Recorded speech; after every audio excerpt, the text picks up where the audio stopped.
Wait. Hold on. Distance from Shinagawa. There's 1, 2, 3, 4, 5, 6, 7, 8, 9. There's 9 planned stations. See, that's the problem with this stuff. 9 stations, it means instead of just going 0 to full speed and then stopping, you're accelerating, decelerating. Okay, first station. Accelerating, decelerating, second station, accelerating. So a lot of the time is spent ramping up and slowing down again, which makes it less efficient.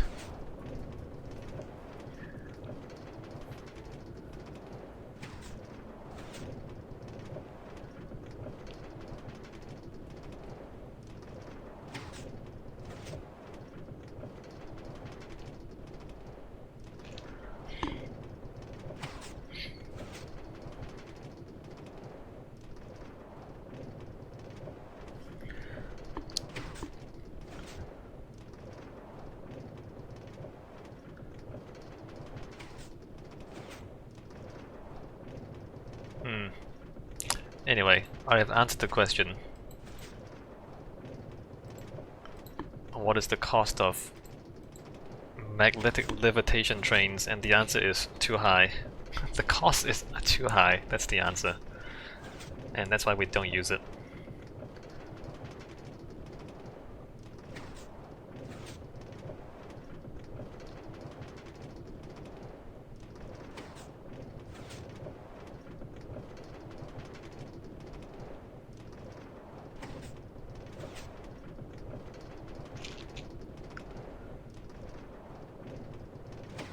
I'm wondering...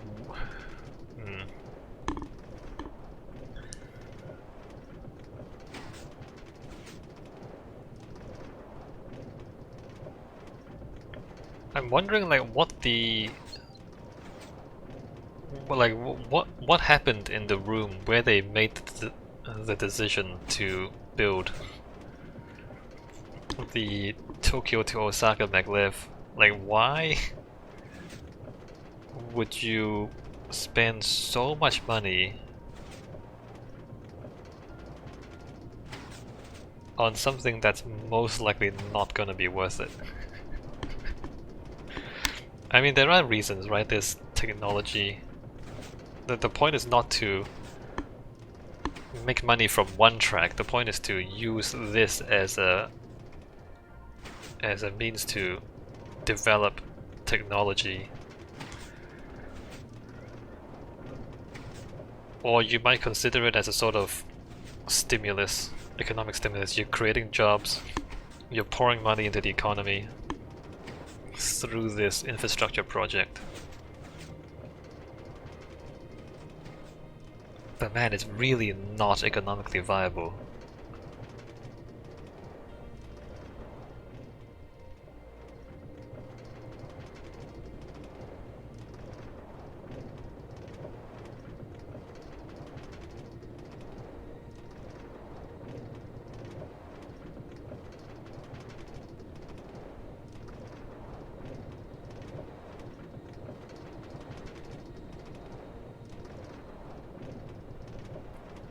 Alright, Northport. We're at 5-1, so the final segment to test is from 5-1 back to 4-1. And then we can conclude that the whole network is functioning properly. 4-1 back to spawn.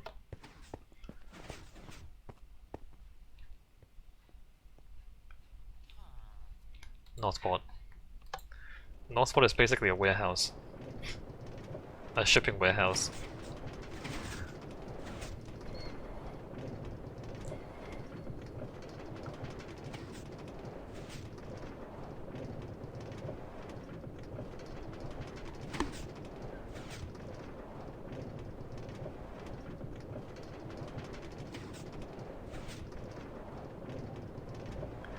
Or maybe the Japanese are just like me. They just build trains for the sake of building trains. Because trains are fun.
The internet backbone, and I guess the internet in general.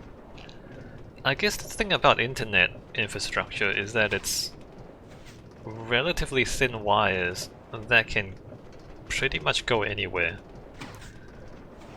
I mean, you compare the size of a fiber optic cable versus a road, right? Like even a main trunk fiber optic bundle is like the size of it is smaller than a road, and it's also much cheaper because it's less complicated.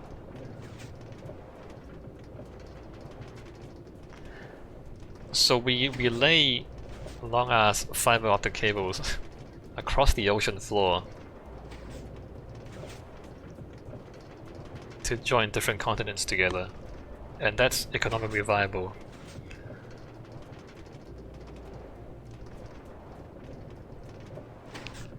And because with the internet, the software and the hardware are essentially independent, right? The software and the hardware are independent, and therefore you can change the hardware without changing the software. And also you can change the software without changing the hardware. I mean, they're not independent, I mean, they're not like yeah, like they don't... You can change one or the other without affecting the other one.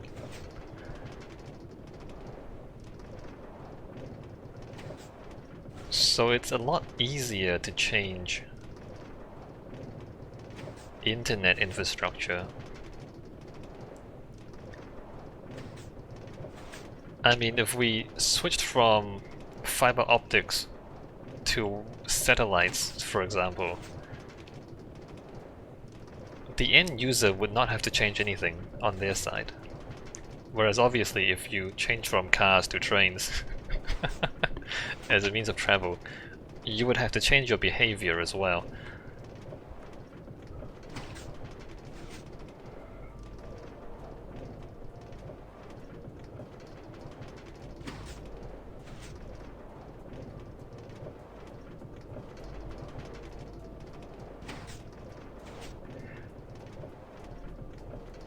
What did they do? What was the internet backbone like before fiber optics? In fact, let me like history of internet infrastructure.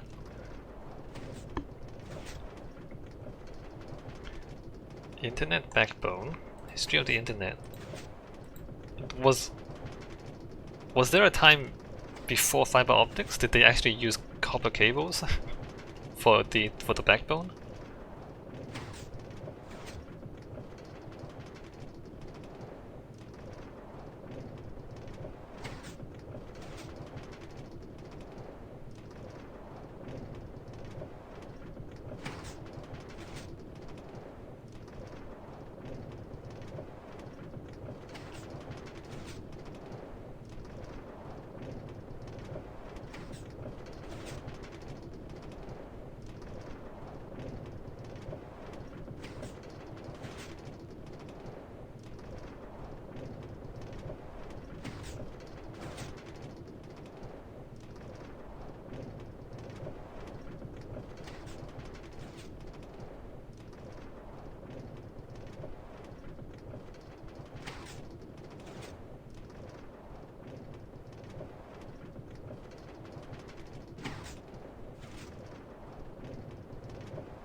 In 1998, the internet backbone had a data rate of 45 megabits per second. The whole internet in the United States was 45 megabits per second.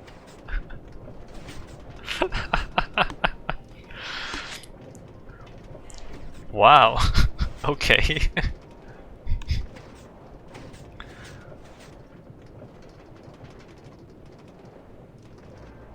Today it's 2488 megabits or faster. 41% is 2488 488 megabits or faster. Fiber optic cables are the medium of choice.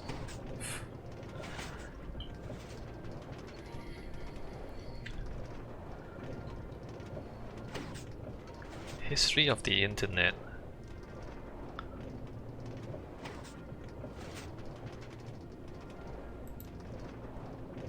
The old ARPANET had 6 sites connected by 56 kilobits per second links. 56k. This new network was upgraded to 1.5 megabits per second T1 links. Oh, that's right, T1 cables. I remember those. Cable internets. 45 megabit T3.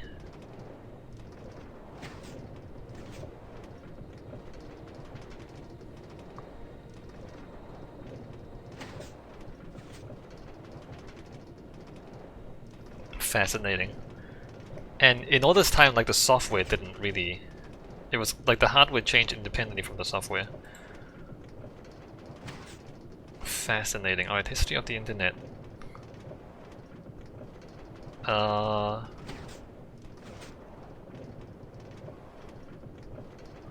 I'm looking at... This is kind of like the software. This is not really the hardware, though.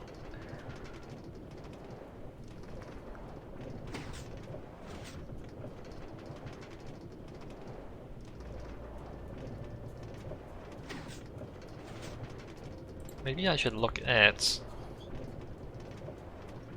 cable technology, like a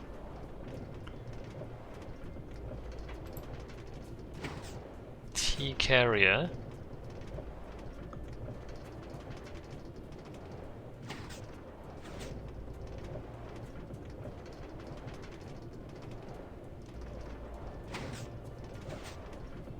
A list of interface bit rates.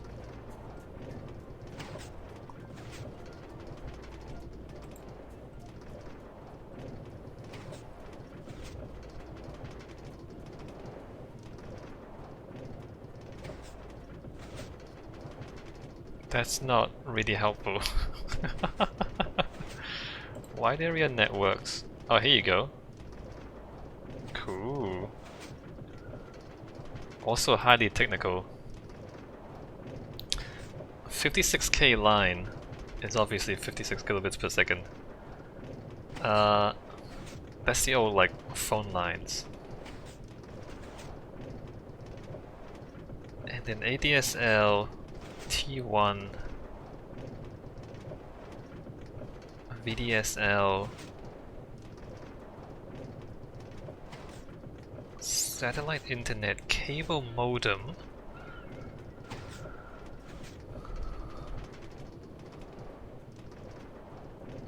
T4, T5, what is this stuff?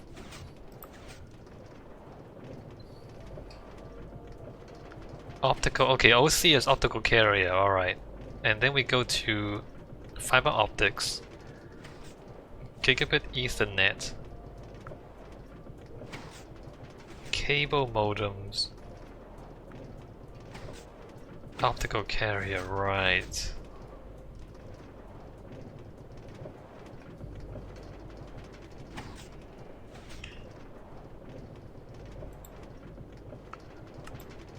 There's 10 gigabit Ethernet wide area networks, which I find fascinating.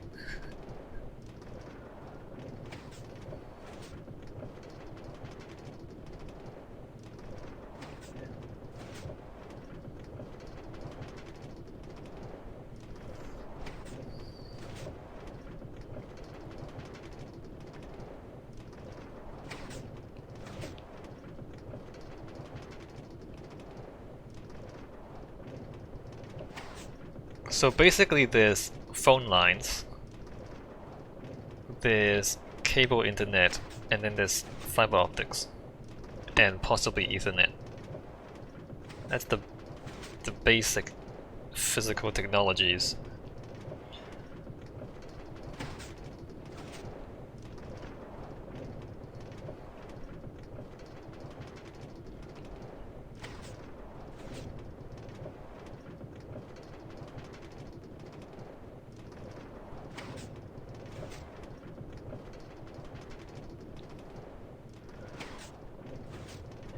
What else is here?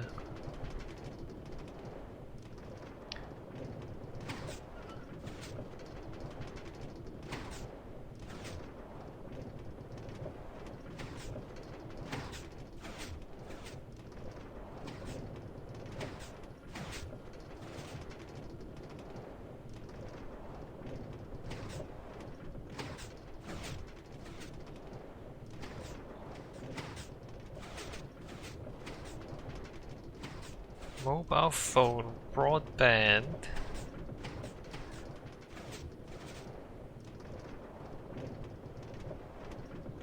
Modems? No, I don't want that. Maybe I should look up the fiber optics.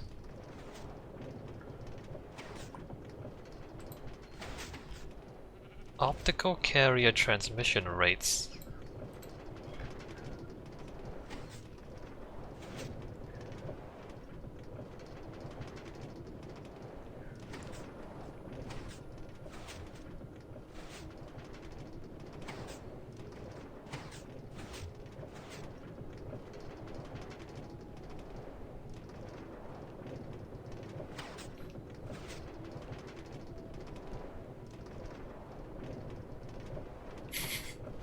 There's a whole lot of acronyms and numbers that don't correspond to the actual bitrate. I don't know what I'm looking at. Like, OC192 is optical carrier. Has speeds up to 9,953.28 megabits per second. The acronym and the numerical code has nothing to do with the actual transmission speed.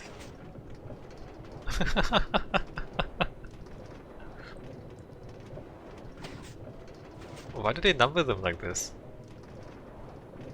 There must be a reason for this number, right? What is the naming scheme of this thing? Oh, OCN. Okay, I see. OC1, the first one, is 51.48 megabits per second. And then all the other numbers is just N multiplied by 51.84. That makes sense. Alright, I get it.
Wild.